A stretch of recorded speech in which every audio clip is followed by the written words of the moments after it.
You lost $40 million in the '08 collapse. Yep. Had 400 lots for homes that I had bought the land, spent a significant amount of money on. Domino that fell that was the worst was lenders said, we're not lending to you anymore. Worst 6 months of my life. Jesus. Do not underestimate the power of being relentless. People are going to tell you, no, you can't do that. You shouldn't do that. Oh, that's not going to work. Don't just be like, oh, okay, it's not going to work. Say, tell me why you think this isn't going to work. And they might be wrong. Listen to them, but don't stop pushing. That's the story of every company I've ever built. Levi Benkert, you built and manage hundreds of millions in assets, but your path to get here has been far from conventional.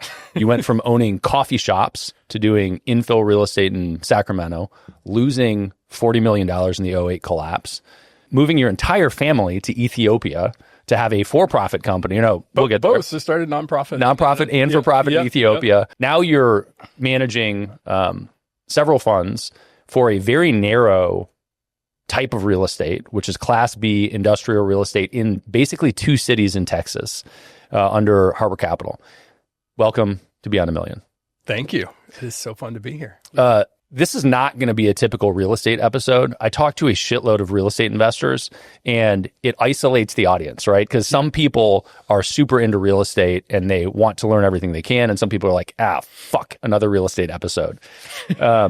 But I have to start with a couple real estate questions before we dig into all the crazy stuff that you've done, because we're in a weird time in real estate. So I think one of the first questions I want to ask is, how does your investing strategy change from a low interest rate to a high interest rate environment? And what do you prefer? My first advice, and I've been telling everybody this for a long time, go buy the book, Mastering the Market Cycle by Howard Marks. First of all, Howard's just an incredibly good author. Like, he just explains things in a way that it just kind of lights up the content and the story in a way that just really pulls you in. But also in relation to real estate, I mean, he is talking much broader than just real estate, but interest rates are everything, right? They drive the fundamentals underneath every single deal that we do and every buyer, everything we sell. And I think a lot of people don't necessarily understand just how important interest rates are. And so, for us, having gone through, and we'll talk about it more later, but having gone through 2008, I know that, the market can crash and it gets real ugly and real dark.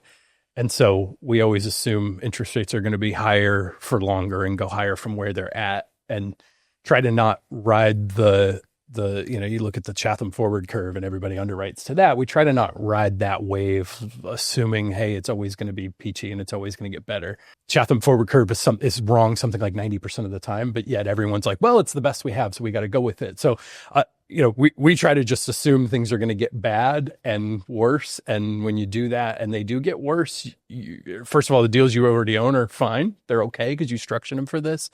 Second of all, because those deals are fine, you're not distracted by just trying to save things that are going under. You get to go buy and use opportunity that no one else is doing anything right then. So that's fun. Chatham forward curve. Yep. Break that down for me. And also, I want to know specifically, how do the mechanics change when you're in a high risk or a high interest rate environment? Because I heard you say underwrite for it, which for anybody that's not heavily involved in real estate, it means, look at the risk profile, right, and consider what the worst case scenario is going to be and take that into account. I mean, so the Chatham forward curve is what every kind of big asset manager uses as a benchmark for what the 10-year and basically the benchmark rates are going to do in the coming years.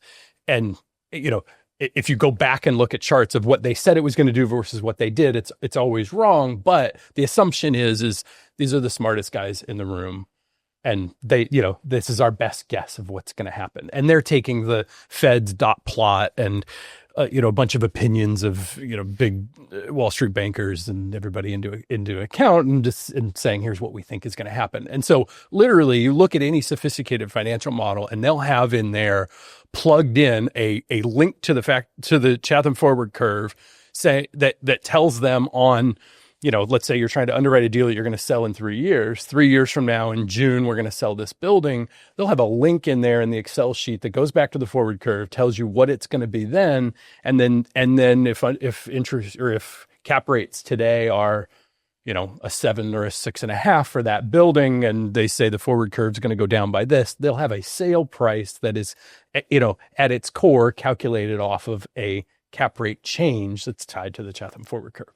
Tied to what they think the interest rates are going to be. What they think interest rates are going to be. Got it. It's always wrong, but it's like, it's just, the most sophisticated shops will tell you it's the best we've got, and so we've got to go off of it because it's kind of widely accepted. If you're selling a deal to Blackstone, or if you're bringing in, any one of the world's top asset managers, that's an accepted underwriting tool that everybody uses. Yeah. And in general, it, for the last several years, it has predicted a decrease from where we're at today. Sure. And so it kind of works in everybody's favor. We assume the worst. We assume things are not going to go well. And not that we're doom and gloom. We just know if you assume that when you do go buy a deal and it works even with the worst assumptions, then we're probably going to outperform. Yeah. And as a result of the deals that Harbor Capital has bought and gone full cycle on, we have outperformed our underwriting by an average of 48%. Damn. And so we're, happy to, we'll keep doing this. And what it does is it just gives you discipline. It makes you scour the earth to buy only the properties that are the absolute best, highest properties. Yeah. I think, there's a practical lesson there for all business, which is if a million things need to line up for your plan to work, you should probably rethink your plan. Totally. Right. Totally. And the temptation for most business owners is to see an opportunity, get excited by it and run with it without fully underwriting is the language that you use in real estate. But you could use that anywhere without actually fully looking at all of the risk assessment of the entire plan. Right. And what that means is foregoing a ton of opportunities because they don't actually check all the boxes. Yep. It's a volume game at the end of the day. You want to be underwriting hundreds of properties a month so that when the right one comes along, A, you know what it looks, smells, and feels like, and B, you've seen everything else that's in the market, and you're ready to move on something that is truly different. And they always exist. This is the thing that, like, I hate you hear this pencils down. Like we're pencils down right now. We're not buying anything because we think the fundamentals of the macro market are not working in our favor right now. And that was a year ago. You go to Wall Street, because we've done a bunch of different Wall Street banks have funded or banks and investment houses have funded our deals. You kind of heard that over and over again last year. That has shifted. But for us, it was like, we're never pencils down. We're just digging. We might not buy very many things for a quarter or a half of a year, but we want to analyze as many as are possible, because when everyone else is pencils down, you end up inevitably with that desperate seller who's just got to get out of it. Yeah. Our favorite sellers by far are the like publicly traded or large institutional, have to be publicly traded, but just these corporate sellers that, they're looking at often, let's just get this stuff off our books. Let's do it in this quarter. Let's take a loss right now. They're not inherently real estate investors. They use property to operate out of. We're buying a property right now from a company that does $22 billion a year in revenue, enormous publicly traded company. They put this property on the market back in January, and here we sit in September, put it on the market for an asking price of $93 a square foot. We were interested. We put an offer in at 90. We thought this is, definitely a great property at 90. Somebody else came in, tied it up at 92. And so this one just went away for 6 months. We didn't hear anything about it. Turns out, we heard from the broker 6 weeks ago that the buyer was trying to syndicate or trying to raise money around it. They couldn't figure out how to put it together, and they fell out of escrow, or they were going to fall out of escrow at this point. And so the broker called us and said, hey, we've done deals with you guys before. We know when you say you're going to close, you close. The seller has to get this thing off their books by the end of the year. And so, like, what can we do here? Yeah. And so we came back and said, we'll talk about this later, but we just closed a fund with one of the top 3 global asset managers in the world. They have like 2.2 trillion assets under management. Jesus. We were able to come in and say, hey, A, we've got the money ready. B, we know this neighborhood. We own all these other properties around here. C, we will pay you $64.50 a foot. Damn. But we will close. And we know this property so well at this point that we'll put up $500,000 non-refundable and, give us 15 days to do our due diligence and make sure it all checks out. they were able to give us all of the due diligence from the last buyer. So we were able to look at their environmental study and everything and kind of accelerate that process. But, we paid, or we're paying, we haven't closed on it yet, but we're paying, a third less than this property is to us worth because of the type of seller. We just love these corporate sellers. Crazy. They're so fun. I have a fundamental underpinning operating procedure, operating belief in business, and it may apply to other things, but in business, which is if you aren't the macro, if you are a micro player in any space, you can outwork the macro. Yeah. If you are a part of the macro, right? If you're Amazon and the macro economy tanks, you're fucked. But if you are a player, anything short of, call it 20% of the entire market, right? Which is basically every business on the planet. Yeah. You can outwork the changes. And your example of it's a volume game and then you find a player that just needs to sell, well, you have a lot less competition in that time. Yeah. So you can pursue it. And I think that applies to a lot of opportunities in business, period. Yeah. Well, I want to talk more real estate, but so that we don't lose everybody that's non-real estate investor, I want to talk about the chaos that is your life in business because, rewind before 2008, before you got into real estate, you had a chain of coffee shops.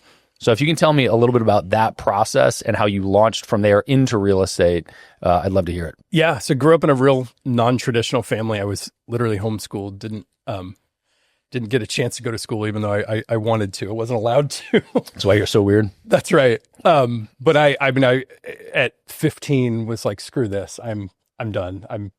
I need to just go work and figure out what to do. So I literally took my GED when I was 15 years old. Oh, wow. Have not been back to school since. It immediately started. I was living in San Francisco at the time. When I was 15, started buying. So I didn't even have my driver's license yet. Started buying cars.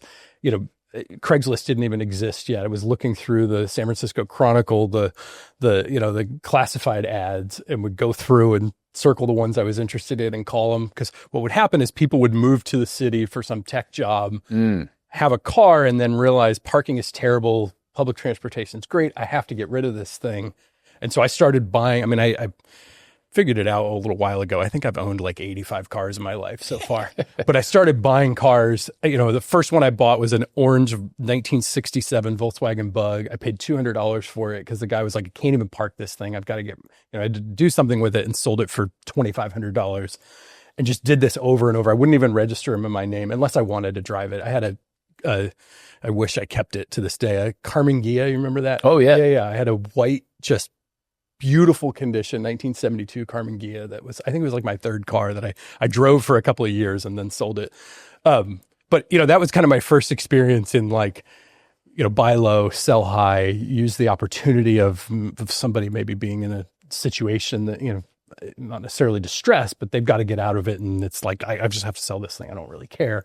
These were small dollars, but big to me at the time. And so some of the cars I would buy them and literally like switch an engine out myself and would figure out how to do this. I had no idea how, but made it happen. And crazy.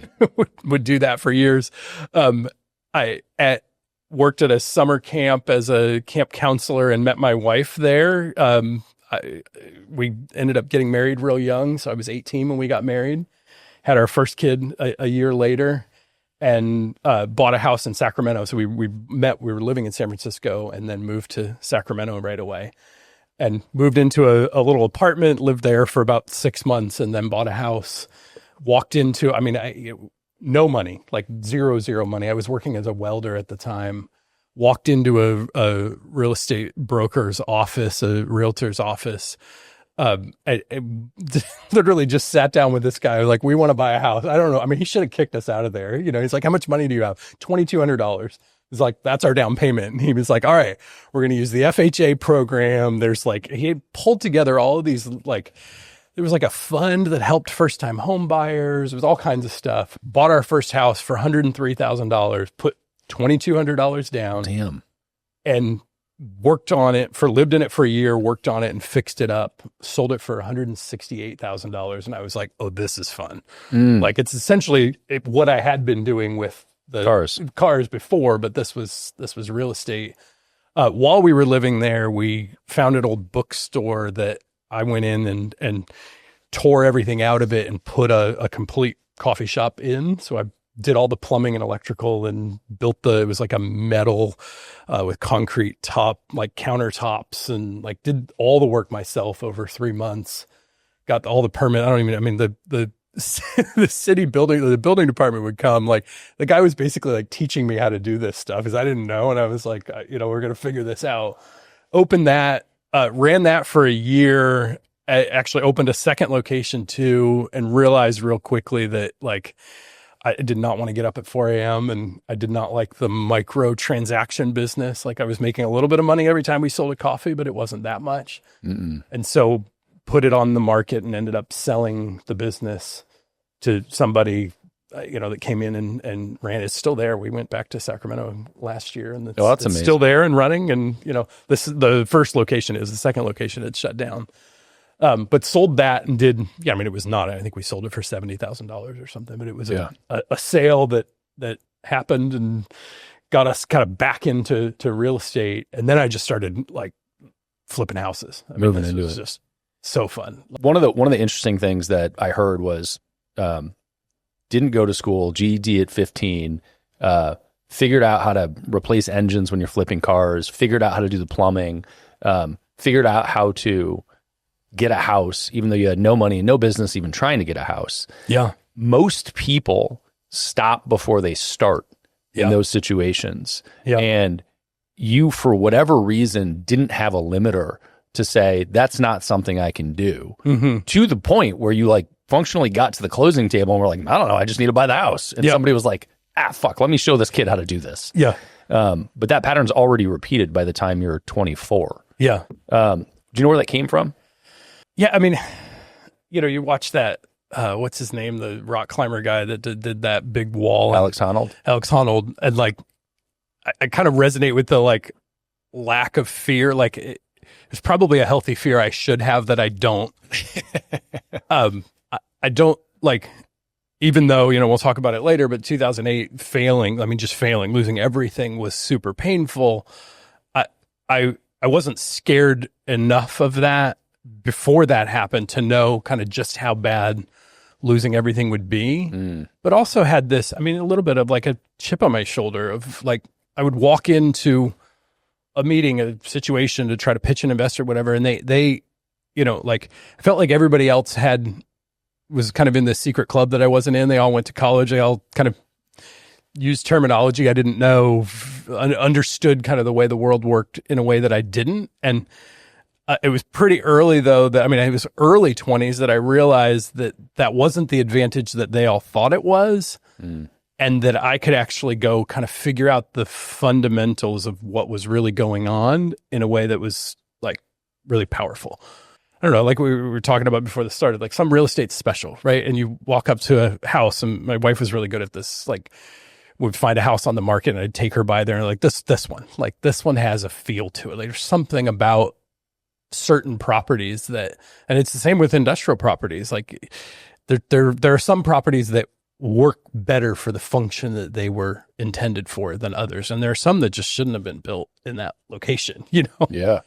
Yeah. Well, I generally, anytime we get into emotions or feelings as it pertains to business, I'm like, fuck, show me the numbers. Yeah. Right. Yeah.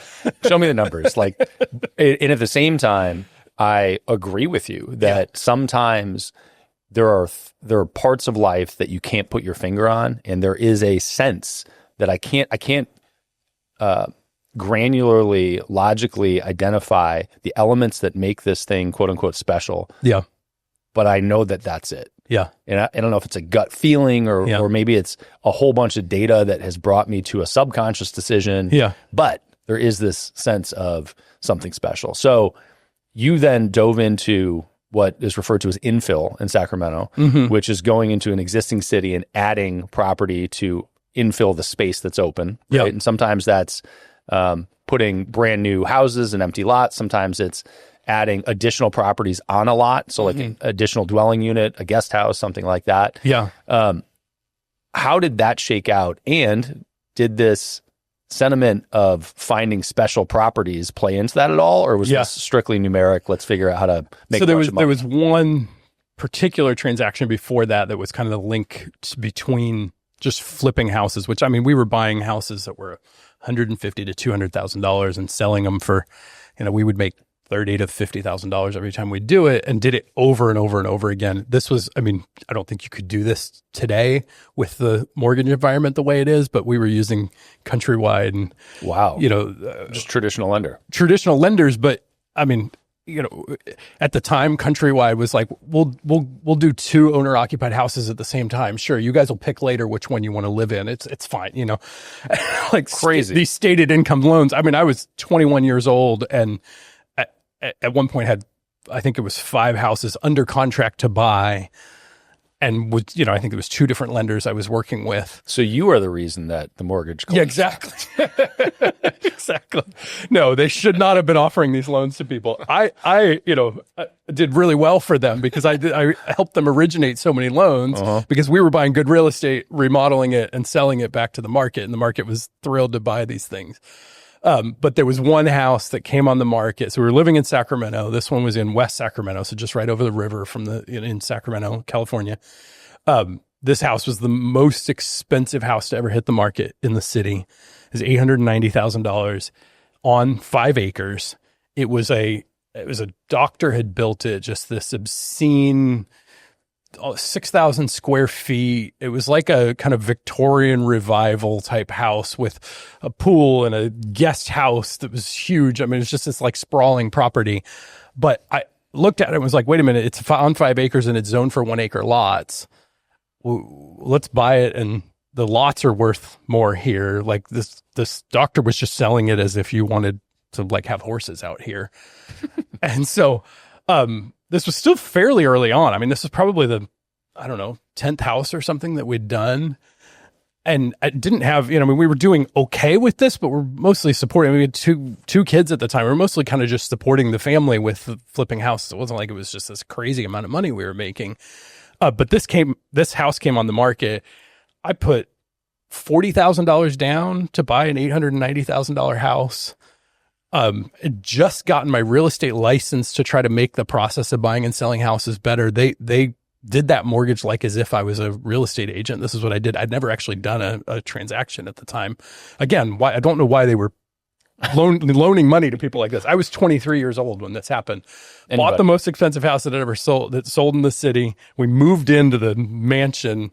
I mean, literally at one point, so when we moved in, my wife was pregnant with our second. Somebody knocked on the door to like deliver something, and she answered the door, and the guy was like, "Is your mom here?" Like, she's like, "No, this is my house." Like, this is us. We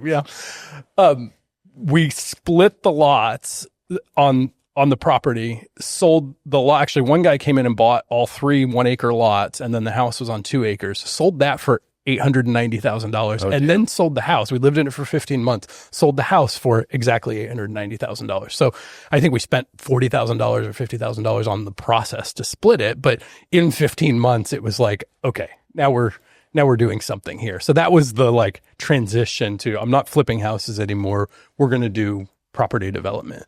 And so went on from there on this tear of buying lots that were kind of zoned weird or, like could be a development property for a home builder, and just went over and over and over again, buying them, going through the process, and got to know the mayor and city council in a couple of different cities around there. Would get them rezoned or get them, through the process, and then sell them to KB Homes and DR Horton and the big builders. We would sell them paper lots. So I never actually did any physical work on these for years. Oh, shit. So that worked well. Yeah, well, that was fun. So look, you jumped through a whole bunch of different elements of like the actual mechanics of real estate investing. Yeah. And what's fascinating about that compared to what you're doing now, which we'll get to, is now you have a very narrow buy box. Yeah. Like incredibly narrow. You've got one asset class, and said another way, you have one specific type of thing you want to buy that has to meet a very specific criteria, and you're not interested in any other kind of real estate investment. Yeah. What you just described was sort of like meandering through the city and then navigating all of the problems to try to extract money out of a whole bunch of different types of real estate. Yeah. That's what I heard. Yeah. Right? It's like sometimes you're going to divide the lot. Sometimes you have to rezone it. Yeah. Sometimes You could have done it yourself. Sometimes it was big enough that it had to go to a home builder to do it. Right. Would you have redone that to do it over again? Yeah, I mean, it was a special time in the market because, like, we talked about interest rates earlier. Money was cheap. Like the lead up to 2008, money was not only cheap, but it was more available than it should be. It was the post-COVID cycle that we've just had, and Austin's kind of housing market is hurting a little bit because of the come down off of that. Money was too easy for a little while. Yeah, sexy drug. Yeah, exactly. The crash is going to hurt. Right. Yeah. It was the right strategy for the time. What I should have seen and did not at all see coming was the fact that this money was too easy. It was a drug in the market that was kind of stimulating the market in a way that it shouldn't have been. That was unnatural in hindsight. And so it was fun. I mean, you could just do it over and over and over again. And I ended up hiring a huge team, and I ended up in 2007 buying a home building company, bringing that guy and his team on staff and had them start with us. Like, because we were, instead of selling lots, we were going to sell houses. And so started building houses and figured out our first like big, institutional loan from a big institutional lender, and like got through that growth phase. And then 2008 was like, oh yeah, no, we're done. Just so you shouldn't do drugs that are harder than you are. Exactly. Yes. Favorite rap lyric. Yeah. So explain institutional lending in this context and in the jump from what you were doing with Countrywide, traditional lender, to yeah. I mean, money. At first, flipping houses, those were just traditional mortgages. Then, the first big institutional loan that I got was with a New York bank that came in, and we were building 35 houses on a lot in downtown Sacramento that was a kind of high density housing development. And what's the makeup of that New York bank that who is it that does those loans typically? Yeah, I mean, there's a bunch of different lenders that do that. I mean, there's now I've learned a lot more about this because we kind of do all of them, but there's local and regional banks who typically have lower lending limits, but you can build relationships with, and they're supposedly easier to work with. A lot of times they are, sometimes not.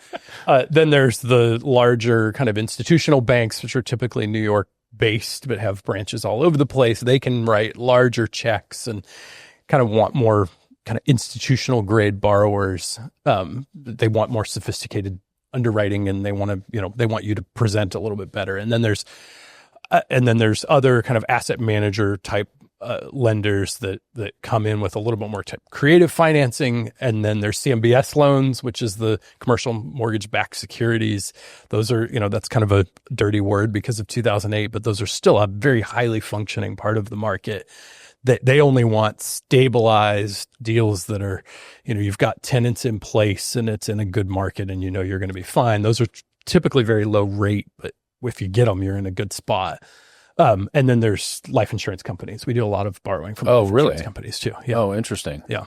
Well, I want to talk about that a little bit more later. And I ask because as people dig into real estate investing, I think there are a lot of different reasons people do it. Either that's what they want to be their occupation, sort of, that they want to spend their time on, or they've made money somewhere else and they're looking for a place to put it and invest it. Mm-hmm. And in both cases, as you dig in deeper, there's a crazy lexicon, right? There are all these words and acronyms for things. Yeah. And they fly around quickly. Yeah. And when you understand a concept well, or a market well, those acronyms and terms are shorthand to shortcut communication. Yeah. Which is very effective. Yeah. But if you're trying to break into it, as you mentioned earlier, it's very confusing. Yeah. When you don't know what those acronyms are and you just sort of hear it and it's like, wait, what does that mean? Right. Who is that? And what does that make up? So I think breaking down some of the lending options is very helpful as you skip into different parts of real estate investing. One of the things that I think I had a leg up on is because I didn't go to school, didn't, kind of do the traditional route. I think most people, they're kind of done learning. It's like, I did my thing and now I'm supposed to go just get the experience. And for me, my shelf of books that I have read is enormous. It takes over the house. I'm constantly ingesting new information. and they just love the process of learning and diving into different markets and how industries work. And it's one of the things I love so much about my role right now is as an industrial real estate investor with tenants, I get to go in and figure out how all of these different businesses work. That is fascinating. You feel like it's part of your job Yeah. to investigate the mechanics of a business. Yeah. Yeah. I love that. That's actually very much my world in Easy Pay Direct. Yeah. Because we're doing risk assessment on all these companies. Yeah. So one of my favorite things about it is understanding how the business models work.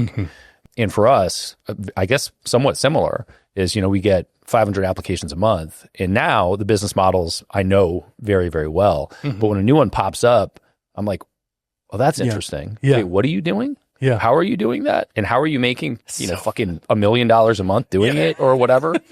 Hold on. Crazy. But I struggle with how to allocate time for those things. So how do you think about sort of your day or your week relative to carving out time to learn or carving out time to read at this point in your journey? At this point, a lot of the tenants are lookalikes. So you've seen 3 or 4 of these before, But you're still reading. So whether it's that or it's just you mean expanding just knowledge in general. I see what you're saying. Man, I love audiobooks. I still read some, not as much as I used to. I think partly because I need glasses and I just won't make myself go do it. It's life for you, man. Exactly. Only one way to escape it, and it's not good. That's right. I just constantly, when I'm in the car, when I'm driving, when I'm walking, whatever, I'm just constantly listening to audiobooks or podcasts to try to ingest as much information as I can. It's just fun. Like, it's just like. Love that. Okay. Yeah. So you lost $40 million in the '08 collapse. Yep. How did that happen, and what would you have done differently to do it over? So caught at a kind of time in the development of the business that was just terrible for the market to hit, like crash the way it did. Meaning you were leveraged, but had 400 lots for homes that I had bought the land, spent a significant amount of money on rezoning, scraping in some cases, putting underground construction in, doing curbs, gutters, sidewalks, storm drains connecting into the city sewer lines. Like a significant amount of money had gone into all this dirt. In California, we would have Swainson's Hawk fees. You'd have fees every time you cut a tree down, like enormous fees every time you cut a tree down. You had all these fees that had to be paid before you even brought the first piece of equipment on there to start scraping the land. And so all of those fees had been paid on a bunch of these properties. It was just a lot of money in. And really the domino that fell that was the worst was lenders said, those construction loans that we gave you to build all these houses, we're not doing that anymore. We have a clause in here that says we don't have to. It's a term sheet. It's not a commitment. And we're not lending to you anymore. So all of this property that I'd owned and had debt on to, debt and equity in to do these developments all of a sudden became unbuildable because the debt was not available to do it. And you can only sit and wait for so long. Like if you're, there's a very viable strategy that a lot of people do, and that is land banking, right? You buy land and you buy it for a low enough basis that you just wait for the market to catch up to you. And all of a sudden freeways are out there and there's an IKEA next door and your land is worth something. If you bought it long enough ago, right.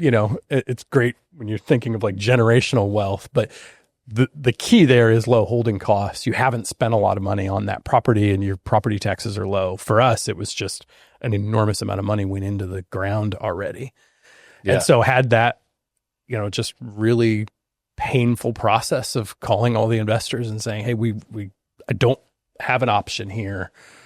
Got advice from a ton of them. It's I did a lot to make sure I was communicating with them and telling them where things had gone wrong and what we were doing. And to this day, many of them are some of my best friends. One of our largest investor today that we work with lost several $1 million on deals that were deals that I did back then. And wow, there's just testament to A, he's a great guy, and and B, we did everything we could. I mean, I had a really good team that did everything we could to make sure that we were communicating, we were clear, we were just share the books. Here you go. Here's all the bank statements and financial statements and everything that's going on here. Here's, appraisals that we got 6 months ago saying it was worth this. Here's an appraisal for today. Yes, there is a 70% drop in value because land is not, like, no one is buying land right now. And here's a few transactions that have happened recently.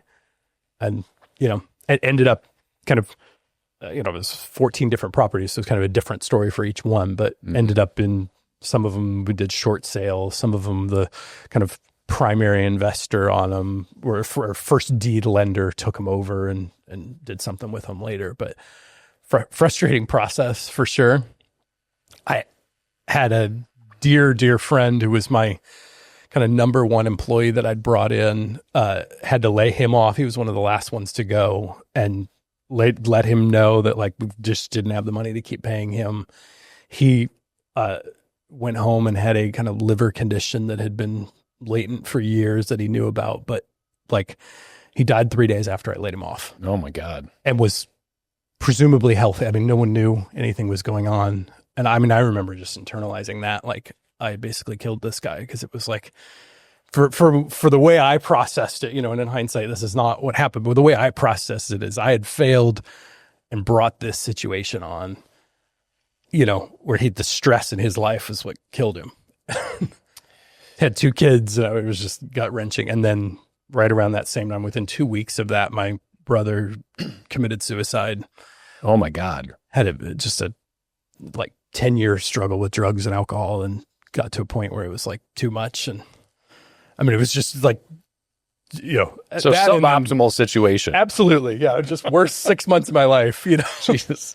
But married really well, just fantastic. Jesse was just amazing through all of that. Like, just this incredible, like, rock of, like, we're going to get through this. We're fine. But, like, I mean, it literally was like, go to a funeral of somebody very, very close to me. And then later that day, I had to have a call with an investor and be like, that $1 million you put into the deal, like, I don't know what to do here. Like, we're caught at a very bad time. We had too much money in the property. We, in hindsight, we probably could have structured this thing differently. We'd had less debt and more equity, but I don't know what to do. What do you want to do? And then go back to mourning the loss. It was rough. Wow. For sure. If you're enjoying this, subscribe to the channel. It'll take you like 5 seconds. And then obviously you'll get to see more stuff that you'll also probably enjoy. In addition, though, if you like the content in general, the subscriptions are ultimately what drives the channel and what lets us get better guests on the show. We've had some killer guests. We need your help to continue filling that pipeline so we can get the best and the brightest to continue to teach you tactics and strategies to grow your business beyond $1 million. Markets change, recessions happen, depressions happen. It's easy in those situations to say, there's nothing I could have done. Mm-hmm. So many smart people were blindsided by it. Yeah. What were your takeaways? What did you learn from that situation? Just be more conservative. Be more, so you've got an appraisal saying the lots are worth $170,000. Don't assume that's true. Assume that the worst is going to happen. Structure your debt and your equity in such a way that you can be patient if things go wrong. Kind of have a plans B, C, and D ready to go just in case, because not everything is going to work out. You've got, and then discount the information that you're getting. I mean, brokers are always going to tell you this is the hottest corner of the hottest market, and you're going to have tenants quickly. You're going to sell it quickly. You're going to, where are they going to go? They have to go to your building. This is going to go so quick. Like, it's bullshit. They say it over and over again. That's how they get you to do the deal, so they get their commission. Like, figure out kind of better sources of information that, are going to be more conservative and cautious. I don't think the answer is don't do the deals. I think that the answer is in the structuring of the deals in such a way that you can weather the storm. Yeah. Yeah. I think that's great advice across the board, real estate and all business. Yeah. I mean, I think it's just, we hit on it earlier, but so many people dive in and go full speed in some direction in business. Mm-hmm. assuming that the worst is never going to happen. Yeah. And where all these things need to line up, or because one thing is working in the moment. Yeah. And they go full speed all in on that thing. The other thing is just communicate. I mean, I can't do this work without partners. I'm so thankful for we have almost 400 individual investors right now in our deals. I'm so thankful for them and the trust that they put. Like, I want to take that seriously. And so we constantly are telling them, hey, this could go wrong. Here's all the ways this could go wrong. Here's the downside. And we mess up, but we had a building 6 months ago that we bought. We got a roof report. The roof report was turns out it was not a very reputable company that did the roof study. We had to buy a $500,000 roof that we were not planning on. And that investor update was like, this is on us. No one else made this mistake. We're not going to point our fingers, oh, this guy, this happened. Like, we're going to say, hey, our process has changed to make sure this doesn't happen. We're using different roof inspectors. Like, turns out this guy literally sat in his car, flew a drone up there, sent us a report. And I mean, it was just kind of one of those things we missed. And we owned it. Like, we tell our investors, like, hey, we screwed up here. And by the way, we're not taking asset management fees on this thing anymore. Like, it's a small token of us trying to fix the problem. But, thankfully that we paid a low price for the property and it's okay. Like, it's, a new roof is going to go a long ways on the value, but that stuff, own it. Yeah. I love that. I mean, I love how that was handled, but the takeaway is, and this is the cliche, is you make money on real estate in the buy. Mm-hmm. But again, true of many other areas of business, right? Yep. If you dive into something and everything has to be perfect. Yeah. Okay. So you lose a shitload of money and you decide to move the family to Ethiopia. That's right. So this is actually true. So this is actually true. 08 collapse happens. You lose 40 million in real estate and you say, I think it's a great idea to start a business in Ethiopia. Family, let's go. So we had 3 kids at the time, 2 biological. We'd adopted 1 through the foster care system in California. Business was done, cleaned up as much as it could possibly be, had all the phone calls and meetings with all the investors, told everybody, here's where this is all going, got it all to a spot, and actually had heard about some humanitarian group that had gone to Ethiopia and literally, like, they were supposed to be there for a couple of months, like photography or whatever, kind of taking care of people and taking pictures. And they were like, hey, let's start an orphanage. And so they in the 2 months that they were there, started taking kids from this tribe that had a superstitious belief that some kids were cursed and needed to basically either leave the village or be killed.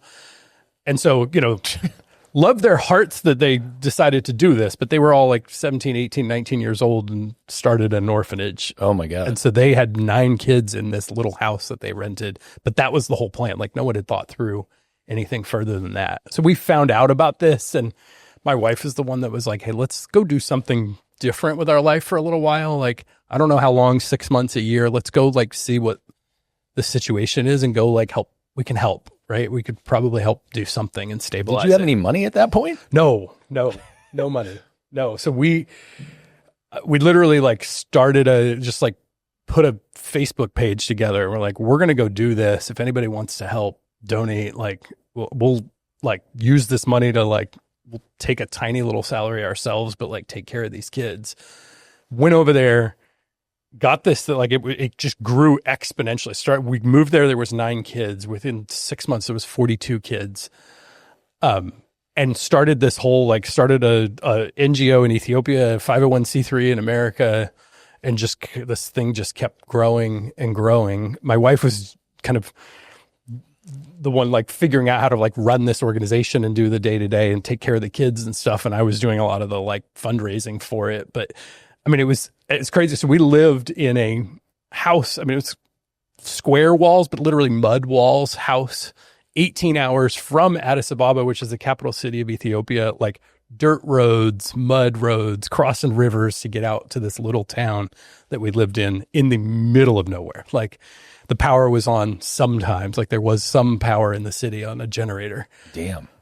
And so it was just this reset, right? You're just, after having gone through all this in business, I remember it as being this just beautiful. Our kids were 8, 6, and 4, 8, 5, and 4 when we moved there. like we just spent so much time with the kids and got this like organization running, and ended up adopting our youngest daughter. She was a few days old when she moved in to she got brought to the orphanage, and they didn't really know how to take care of newborns. And so we took her into our house just to kind of take care of her at first. And of course we're like, okay, we'll adopt her. Wow. She's 16 now. I think about that as a single man at any point in my journey as a single person. I think about the adventure that would be and the way it would contribute to my life. Oh, man. And the reasons I won't do that or didn't do that. And then I think about the responsibility of having a family and kids and the impact on them and the risk reward for them. How did you approach that mentally and emotionally, moving the whole family to Ethiopia to do this good for humanity functionally? Yeah, I mean, at the risk of all the things that could happen and could happen. Go bad Obviously, like I said earlier, the risk tolerance is probably a little broken. Like the risk meter is probably a little broken. Both my wife and I, like, we went back a couple of years ago and we were kind of like, how did we do this? Like, that's what I'm thinking. Yeah, it seems incredibly risky, but also there was this thing going on of like, these kids are going to be killed. There is no organization here. No one else is stepping up to do this. Like it felt so, and I'm not trying to like self-aggrandize, like we just felt like we just had no choice. Like this had to happen. Someone had to do this and no one else was stepping up to do it. And like, these are real humans. Like I know terrible things happen all over the world, but these kids were like, they wanted to live. They wanted to not be like, and some of them were already kind of quote unquote rescued, but were basically being like just living on the street or ignored or like thrown in a, like back room and no one was taking care of them. So we were able to like think through like, how do you give these kids a future and a life and build something around like a real infrastructure that's as close to a family that they lost as possible. And they were coming in malnourished. And I mean, this is like, you think of like National Geographic with like the lip plates and the like, I mean, this is like tribal Ethiopia, middle of nowhere, like almost untouched civilizations that these kids are coming from. And we're able to say like, hey, they're going to get an education. We're going to like, they've got 3 meals a day. It felt so, I remember just this like visceral feeling of like meaningful. Like we can help, we can do something here. Someone has to. And I know they weren't our kids, but it just, I don't know, something about like the way this situation hit and where it kind of hit in our life. It was like, we had to do that. We just had no choice. We had to go step up here and figure out how to make this work. So we lived for a year in Jinka in the middle of nowhere, and then ended up moving to the capital city, Addis Ababa, which is a huge city. I mean, it's gorgeous. It's up at 9,000 feet, and there's, depending on the count, 4 or 5 million people that live there. Oh, damn. Like it's a big, bustling city, and kind of grew the organization, had started a different branch up there as well, and like kept growing. I mean, still going today. There's, I don't know, 250, 300 kids that have been rescued and are now, many of them have like graduated college, and like it's pretty cool that it still exists all these years later, and started it in 2009. But we needed a year in, we realized we needed money. Well, no, I mean, we were raising money. Like there were people, this is back when like Facebook was special. It's not anymore. I haven't been there in a while, but it was like a special place because people were like, we were posting whenever we could get internet, pictures of the kids and talking about stories. And like, if you can donate, like it wasn't a lot of money coming in, but there was enough money to like feed these kids. I would imagine cost of living there is not super high. Super low. I mean, when we first moved there, our total cost of living was $800 a month for feeding the family and everything. It was nothing. Like wow. That, yeah, okay. It's not much. So that helps. Does that change when you move to the core Yeah, city? It was a little bit more. I mean, I think it went up to $3,000 a month or something. Like it was not that much more. But we needed work permits to stay. And I was like, I'd always been fascinated with the like turn of the century in America, like back in the 1900s, right? The kind of pre-Great Depression run up in America where like steel and bridges and, Andrew Carnegie was building these just incredible businesses, and John D. Rockefeller. I'd read like every one of those, like, 1,000-page books about these guys. And I felt when I got to Ethiopia, like that was like those opportunities still existed there, because this place wasn't developed in the way that America was yet. But you had, it was a weird thing because it was happening when all the technology existed, but the infrastructure didn't yet there. And so I was like, hey, if we need a building or a work permit, I'm going to start a business here and figure out how to do something, because I can stay on a work permit. That's easy to do. And so I ran through a bunch of different business models and landed on, realized there's 50 million head of cattle in Ethiopia. No beef was being exported from the country. It was kind of a way that they were using it as a store of wealth. And so they weren't necessarily killing off the cattle because you didn't really have a way to monetize the value. But I mean, I met a farmer whose daughter had died, her 6-year-old daughter had died because he didn't have the $10 for the medicine that she needed. I mean, it was just an infection that she died from. And you talk to him and he has 25 or 30 head of cattle. And I'm like, why don't you sell them? And he's like, to who? Who's going to buy my cattle here? I can't. And so raised money and built what ended up being an enormous business. We were selling $2 to $2.5 million a month of beef to the Middle East. Whoa. Realized early on, it was like the only way this was going to work is if we had a lot of land. And so I first started, found a piece of land in an area, started with the local government, was just getting nowhere, spent months and months trying to process, I can't, how can I get this land? The government owned it. It was just sitting there. It was 8,000 acres. Is there a way to buy it? Nobody was telling me anything. And so I went, the prime minister's palace is huge in Ethiopia. It's right at the top of the hill. And I went to the guard shack for the palace. It's like the entrance to the White House, basically. It was a little guard shack. It was very minimal. Went in there and can I see him? I'm like, no, what are you talking about? Okay. I was like, okay, but I prepared this. I had made this folder with our logo on it, this business that I wanted to start, but we had to have the land, and had a letter to him in there. I like, can you give him this? And I'm like, I mean, I guess, And so they took the letter from me. I showed up the next day. Did you give the letter to him? They're like, I mean, we passed it on. I don't know. I was like, well, I have another letter. I showed up every day for 12 days. Wow. And would sometimes just sit there. I want to see him. I'll just sit. I'll wait. If I can see him, I'll wait. On the 12th day, 12 letter every time, new folder, rewrite the letter every time. 12th day, they were like, give me your phone number. He's going to call you. So I went home, was super excited. This can't be real, right?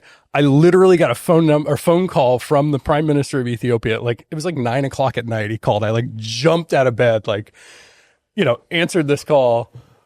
And he's like, what is it you want? And I'm like, okay, here's the deal. You have this many cattle. He spoke good English. You have this many cattle.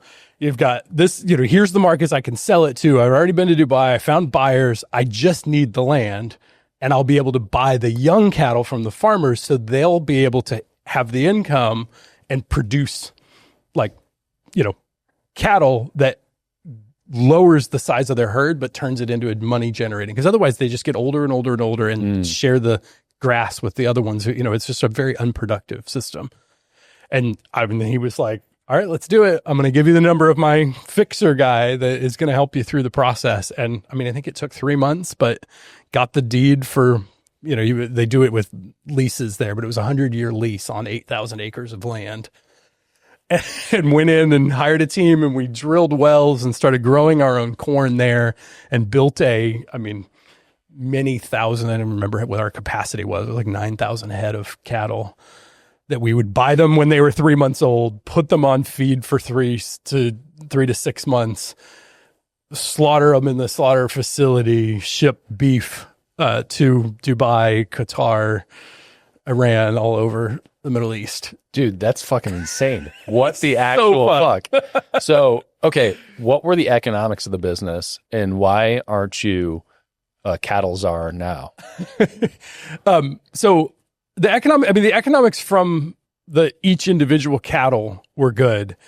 It's really hard to run businesses in Ethiopia, and so there was a lot of start and stop. We'd have 6 months in a row where you're shipping beef every day and it's working fine. And then all of a sudden some like new proclamation would come out and they're like, stop, nothing's shipping. And so then you would have this like pile up of cattle that should have been slaughtered and processed and sent off. And you'd go 4 months or 3 months without anything happening. All regulatory. And so I constantly was going back to the prime minister's office. Then the prime minister that I got to know was voted out and somebody else came in, and that guy was like really hard. Like I never actually connected with him. So didn't have that connection, which made it harder. It was one of those businesses that like when it was working, it worked really well. And it made, there were thousands of, not direct job salaries, but there was over 3,000 incomes generated by this business because of the cattle farmers that are able to sell us the cattle and how much they're making, and the drivers and then the many hundreds of staff that we had on site, and we were building staff housing and all this stuff. Like when it worked really well. When it stopped, it would be so incredibly expensive. Just it would stop all of a sudden. And so it still exists, but it's a much smaller business today, just so that it can kind of keep going when it doesn't, like when it's not working, it's not like the overhead isn't quite as high. I also started another business within 6 months of that, building apartments for the U.S. government. And so we would go, and that seems more in line with your skill set. It does. Yeah. Right. Right. Hey, it's all real estate, right? It's all, met embassy families there when we were living there, and you meet this expat community, found out that all of them are living in housing that is not to the standard that Congress had set for what an American staff member needs to live in. And so they had this congressionally mandated, like if one of the houses that fit them needs existed, they had to rent it. And so I went to them and said, what if I build you something? And they were like, please, we will rent all of it from you. And so ended up building multiple projects that were just these big apartment buildings that the U.S. government, the State Department would sign a lease on before we started. Amazing. And then would rent them. It was crazy. That seems like the right business. Yeah. It's a good business. It definitely. Yeah. So we moved to Austin in 2015, lived there for 6 years. Lived in Ethiopia for 6 years. In Ethiopia for 6 years. And so what was the catalyst of moving back? Our oldest was going into high school, and we needed some like home country experience. And so the businesses were still going. I spent 3 years traveling back and forth a lot. Like it was a lot on the family because because we were building projects in Kenya, and we were looking at Nigeria, Rwanda, Uganda. Like this was all a bunch of the real estate stuff happening and the beef project. So I was on the road a lot. And then 2019 came, and it was like, okay, this is time to like sell. So I had a partner that I'd started some of that stuff with and sold to him. Yeah. Out of curiosity, this is my privileged thought process. Were you flying first class or coach back and forth to Africa all the time? At first coach, and at one point was like, I just can't do this anymore. So then upgraded. It was the last like 2 years I would always upgrade. Yeah. It was worth the money. Look, you'd lose like 2 days. Yes. It's a big difference. There is a practical, actual calculated implication to flying coach when you're flying 10, 12, 14 hours at a time. Yeah. Absolutely. Yeah. If you're one of these crazy people that can just pass out on a plane no matter where you are, no matter what seat. Yeah. Okay. That's fine. That's not maybe. It's not me either. I need to lay down. I can't sleep for shit even if I am. Well, and the fastest flights are 23 hours of oh my God time. So you're losing a day. Yeah. You get a lot of work done on the plane, but hopefully. Yeah. If you have space. Yeah. Yeah. The normal connection was through Dubai. So we'd go spend the night in Dubai. Like you'd land late at night and then leave early the next morning. Okay. So you get to Austin 2019. Yep. And how long does it take you before you start Harbor Capital, and how did you land on this specific proposition? Because again, as a reminder, this is somewhat unusual in real estate in that a lot of the time, if somebody says, this is the asset class I'm in, they're going to be in that asset class. And then they're going to branch out to other areas, and they're probably going to dance around the asset class, the type of real estate. But you are Class B, not all industrial, just Class B industrial properties mostly. Yep. And also in functionally 2 cities. Yeah. You're not even saying Texas is okay. Just this is it. And you're raising a ton of money to do this. So how did you choose to do that when you got in? Because you kind of, again, sort of wiped the slate clean, right? You sold your stuff in Africa and said, I'm in Austin now, I'm living here. It's 2019, so we're just about to hit COVID. Yeah. So it actually, the sale of the business didn't close. Like I didn't get paid on the sale of that business till like January, February of 2020. Oh, so wow. Right before COVID hit. Sweet. And so I was trying to figure out, I had an idea for this, and there's a couple of businesses that have done this since. It was like those pods that you see in airports that are little like office spaces. Like you can go in there and take a phone call or whatever. I had this idea that it was like WeWork, but we were going to put those in like lobbies of hotels and things all over so that anybody who needed, like if you're traveling and you needed to work, you could go do it. So I kind of played around with that idea, built some prototypes for a little while, looked at doing mobile home park development for a little while. And then it wasn't till I think early 2021 that, I mean, it was like perfect. COVID hit. I was able to spend time with the kids. We were like out on the water in the boat for the whole summer. And like, I mean, it was kind of nice, like break from everything. Cause I'd gone from traveling a ton and working my ass off to, or like spend some time with the kids here. Our kids were fun, really fun age then. Not anymore. Yeah.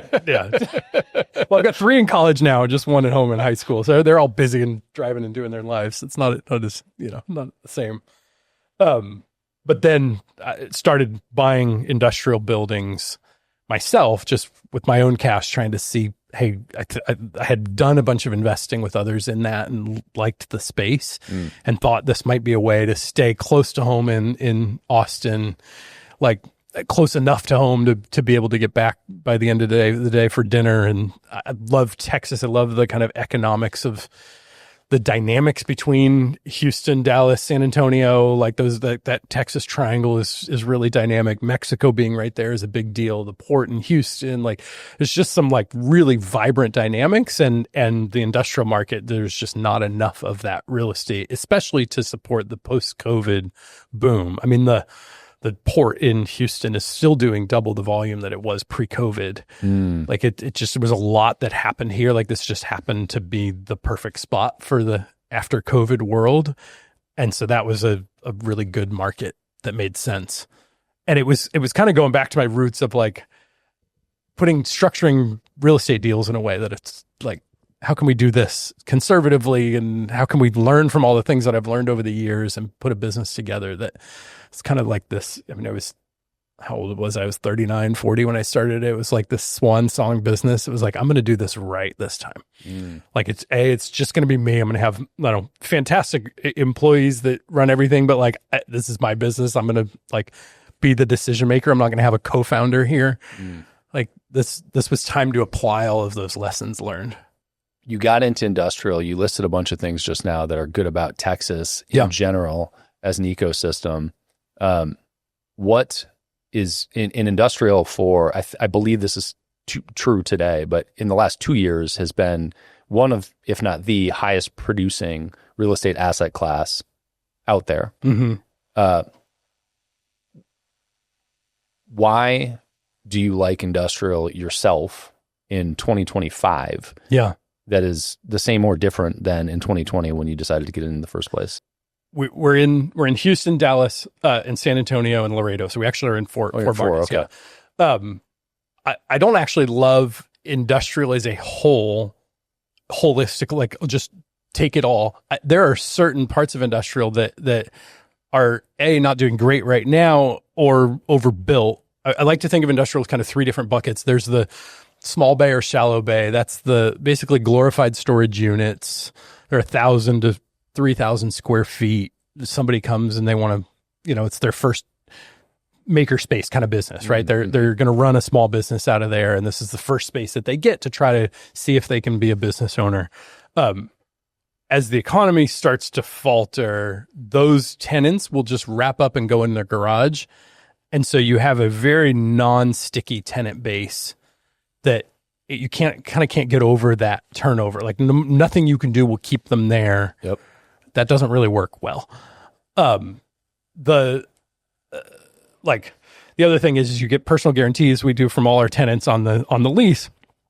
if it's a small tenant and they owe you $15,000 and they skip out, like you're not going to spend $15,000 in legal fees chasing them. They're just gone. Like, and then you've got to pay a broker fee to release it, and you've got to pay to paint that space and white box it again. Like we're in general staying away from anything sub 5,000 square feet on the suite size. And we just won't buy things like that. Then on the very opposite end, you've got the, big bombers, we call them. It's the 300, 400, 500,000 or even 1 million square footers. That's what Blackstone and Morgan Stanley and all the kind of big players built way, way, way too much of in America. Like you'd be hard pressed to find a market where there's not too much of that product sitting, because those worked really well. I mean, that for a while post-COVID, we didn't have enough. I mean, Amazon has more than double the footprint right now that they did pre-COVID because everybody started buying a lot more stuff online, and you needed a lot more warehouse space. And this is the thing that always happens in development, is everybody goes and builds too much of a good thing. I mean, look at Austin Apartments. There's too many of them under construction, And so it worked really well. People saw it work really well. They did their first few projects that worked really well. And so then they just went and overbuilt. That will change over time, and we'll get back into that space. But for now, we're not buying anything. I mean, we've set that limit as kind of 150 or 200,000 square feet and above. We're not looking at that unless it's some really special deal, something that's just unique and different. But then you've got this middle, which is primarily this 10 to 80,000 square feet. Individual, we like them detached. We don't want properties that are attached, where we can, buy, we're doing a lot of these development deals where as soon as it's built, we can either sell it to an owner user or we can rent it and then sell it. That space in all the markets that we work in is sub 3% vacancy of that product type. So there's just nowhere near enough of it. And quality is scarce. There's not much of it that's been built that is high quality. And so we're able to develop these properties and bring them to market that are, when you think of a 20,000 square foot concrete tilt wall space with a little office, you've got dock doors, you've got ground height doors. Some of them we do have cranes for, roof cranes, so a truck can pull in and then they can offload off of that. Like those are a highly functional, highly desirable building that we can either rent or sell. And what we do is just ensure that, if the market's saying these are $10 a square foot leases, that we can rent them for 10 to 15% below that. Like that's what we model, because we want velocity. We want to move through these things. And so we'll sell it for 10 or 15% below market because our basis is so low, or we'll lease it for 10 or 15% below market. Yeah. One of the things that I heard that I like is, that there's scarcity because there's 3% vacancy. Yep. So through enough, reps, when you look at enough of these properties, if all of them are at 3%, it's very clear, oh shit, there's not enough of this out there. Yeah. Right? Yeah. Because there would be more vacancy if there was. Definitely. Or you look at Dallas. Dallas has had 57 quarters straight of positive absorption of industrial space in a row. Just has not had one quarter in the last 57 quarters where Dallas lost, lost net leased volume of industrial space. And then you narrow that into specifically this market, which in Dallas, there's many pockets of Dallas that are sub 2% vacancy of this product type. It's just a very solid, strong, long-term investment. Well, I know we're coming up on time here, but tell me about how you raise money to do these things and what that mechanism looks like for you. Big, exciting shift underway in the company. So we had been, it's kind of a glorified friends and family fundraising. We had met several different kind of large family offices early on. Some I've even worked with the Ethiopia stuff. Some I'd worked with back in the California days as well. So kind of brought them along and explained the thesis. And many of them are, anytime we'd put a deal out, there's one family that started one of the big internet companies and sold it years ago that, they put $1 million in every time we do a deal. Like those relationships are obviously really important to getting us up and going. We have, like I said earlier, almost 400 active investor, like LPs in our deals that we work with. So that helped kind of launch the company and get us going, but is not going to take us where we want to go. And so we've spent the last couple of years courting the big institutional groups and just got a kind of first tranche is $150 million commitment from one of the biggest asset managers in the world. Second tranche is 250, and we're hoping to get there by April or May of next year as they're ready to put more capital to work with us. So that's been really exciting. That took years to develop the kind of systems and processes within the company that we can do that type of reporting, and all of our deals then get audited when you have that kind of an institutional player in there. And having the now 13 people on the team, the support staff, to be able to run at that level is fantastic and really fun. I mean, I've got this theory that I always hire people that are smarter than me, and looking across this team, that's definitely true. Like, these guys know what they're doing, and it's just a joy to watch them work. And it's been really fun. Another like major, just kind of life thing that I've had fun with. So I got my pilot's license, started it about 5 years ago, and bought a plane. So I now, for all the little markets that, all the cities that we're going, and we land in these little airports and go see these buildings. Like tomorrow I'm going, I've got a meeting in Fort Worth in the morning, and then Laredo, I've got lunch in Laredo. Like, you just couldn't do that. Laredo is a 6-hour drive from here, but I can hop over there in an hour. Crazy. It's incredible. So I love flying. That's been a passion for me. That's been really fun. That's amazing. God damn it. I have so many other questions about that. What advice do you have for a new entrepreneur starting out?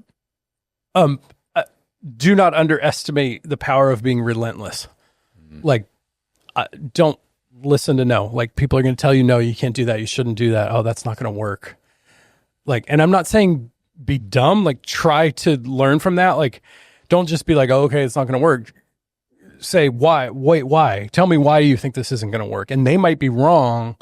Listen to them, but don't stop pushing.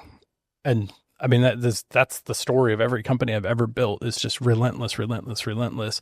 Also, don't underestimate yourself. Like, at the end of the day, everybody, even if they speak the lingo and have been there for a while, they're all just kind of, this is one thing that living internationally helped me understand, is like, there's just customs and traditions, and everybody's got a different thing. And like, you can offend somebody in, I worked a bunch in Dubai. You can offend somebody in Dubai because you say something that, if you said that to the same person in America, they'd be like, oh, that's fine. That's not a big deal. Yeah. Like in Ethiopia, if you're walking down the street and you run into an old friend, but you're late for a meeting that's like the most important meeting of your life, an Ethiopian would just stop and talk to the old friend and miss the meeting, because they could not possibly imagine telling that friend, I've got to keep going.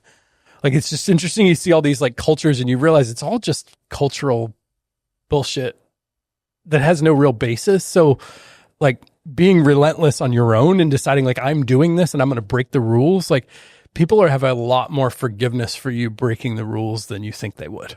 That's beautiful. And I don't mean like breaking the rules, like doing something wrong, like illegal. I mean just breaking the customs and the traditions and you shouldn't be here yet. Like, I had no business applying for a loan to buy the most expensive house that had ever sold in the city at 23. But when you call up the lender, they're like, I mean, there's nothing in our thing that says I can't give you this loan, so here you go.